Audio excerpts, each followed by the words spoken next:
Welcome to the Kendo and Aido Italia podcast in this English language version. Enjoy listening. Welcome to a new episode of the Kendo and Aido Italia podcast. We are launching into a deep dive today, and we're going after one of those big questions in Japanese martial arts. What is the real technical difference between Kendo and Kenjutsu? And I don't mean philosophy. I mean, why is it that when you put them head to head, their techniques, well, they just cannot match? And to guide us through this, we're relying on an analysis from Seki Sensei. And this is someone with a pretty unique perspective, right? Exactly. I mean, he's the 22nd headmaster of Kodo, which is a traditional Kenjutsu school with, what, a 400-year history? 400 years, yeah. But, and this is the key part, he's also a Kendo practitioner, trained since he was 3. So he's got a foot in both worlds. So he analyzed this experimental fight video, a Kenjutsu person versus a Kendo person, and our mission really is to pull out the specific technical reasons why those ancient techniques just fell apart under modern rules. And we should probably add a little caveat here, something Seki Sensei himself stressed. The original video was just an experiment, for fun. This analysis isn't about saying one Budo is better than another. No, not at all. Our goal is purely analytical. We're just looking at what happens when you take a technique designed for, well, lethality, and you drop it into a context governed by scoring points. Okay, so let's start right there with the big conclusion. They can't match. Why? Yeah. If the only thing that really changes is the rule book, how does that create such a fundamental mismatch? It all, and I mean all, boils down to the scoring requirement in Kendo, specifically the distance that it forces on you. Okay. In Kendo, to score a valid point, a yuko datotsu, you have to, it's a requirement, strike the opponent with the manuchi of the shinai. And for anyone who might not know, the manuchi is what exactly? It's the top third of the bamboo sword, the shinai. It's a very specific zone, maybe about 10 centimeters from the tip. If you hit with any other part of the blade, it doesn't matter how hard or how fast. It's not a point. So it's invalid. Completely invalid. And what that does is it forces the Kendo fighter to get in deep, really deep, inside the opponent's guard to make sure that manuchi connects properly. So Kendo demands this rigid precision and closeness, which must mean Kenjutsu is the total opposite. It's just about, battlefield freedom. Freedom from that one rule, yes. Kenjutsu is all about cutting with a sharp katana, and that means you can use any part of the blade. A deep slash, a shallow cut, something up close. It's all effective. The goal is just to neutralize the opponent. Exactly. It's not about hitting a tiny 10-centimeter target. I think the most shocking thing for me from Seki Sensei's analysis was the result of that one rule, that beautiful, wide Kenjutsu slash, the kind you see in movies, which would be a lethal blow with a real sword. It's worth 0 points in Kenjutsu. The judge would just ignore it. Completely. You're literally playing 2 different games. The Kenjutsu practitioner, in that context, can't score unless they just abandon their own art and start moving like the Kendo player. That one single rule about the manuchi is the whole foundation of the mismatch. That makes perfect sense. So if the rules are the foundation, let's get into the specifics from the video.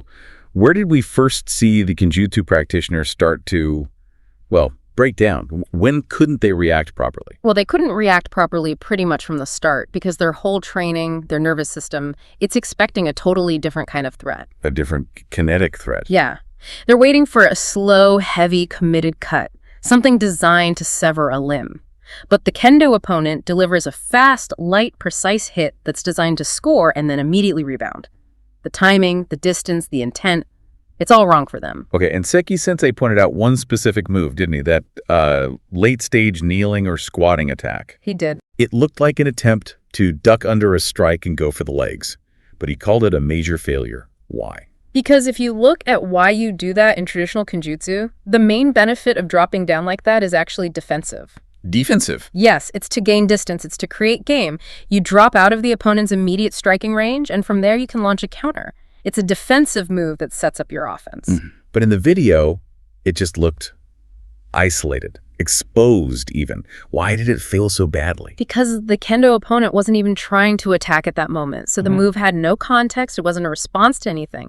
And this is crucial. Seki Sensei pointed out that the practitioner completely lost the zenshin. Ah, zenshin. That idea of constant vigilance, right? that forward pressure. It's that relentless forward energy, both physical and, spiritual.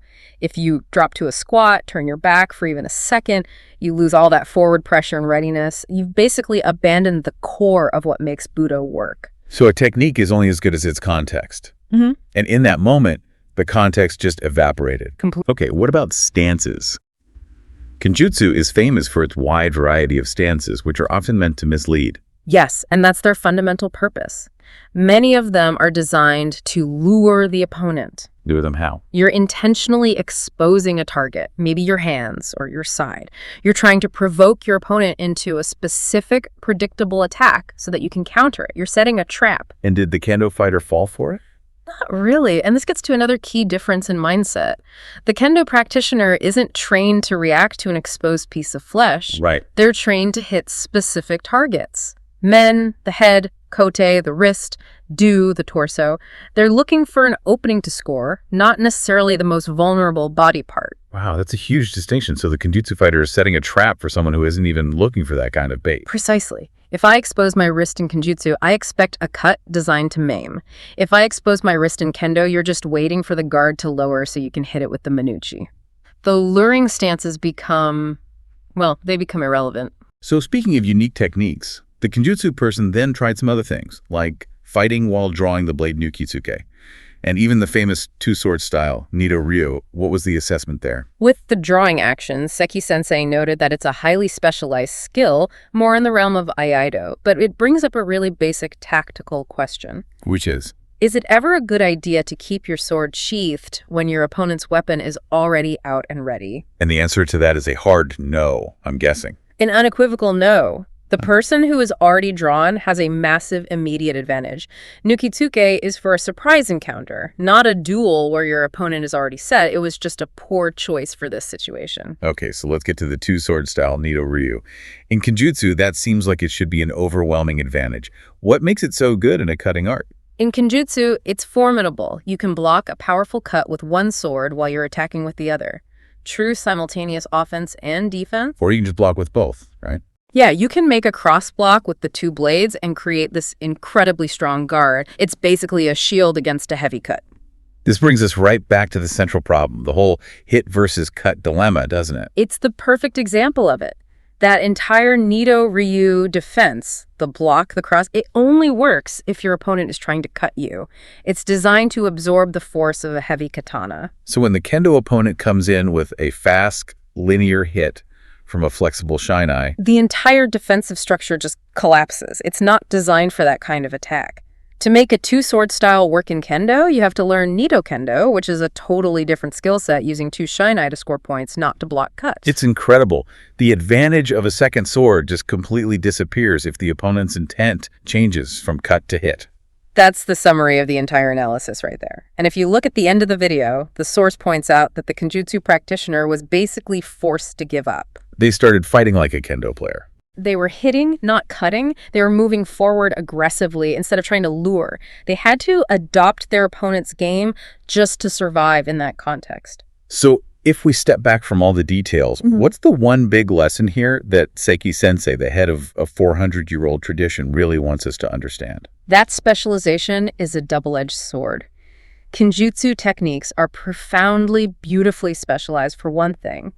Fighting with real swords against people who are also trying to cut you. The second you introduce Kendo's rules, especially that manuchi requirement, all of those specialized techniques for luring, drawing, dual blocking, they just become obsolete in that very specific context. It really is a testament to how rules define everything. They define effective behavior, absolutely. This whole deep dive just perfectly shows how the rules of engagement dictate what works.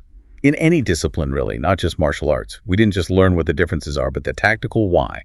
Why these ancient deadly moves failed when the goal changed from cutting to just hitting. It's a fantastic lesson in adaptability, isn't it? You can be a master in one context, but if the core rules change, that mastery can suddenly become almost powerless. It really makes you think, though, beyond the dojo.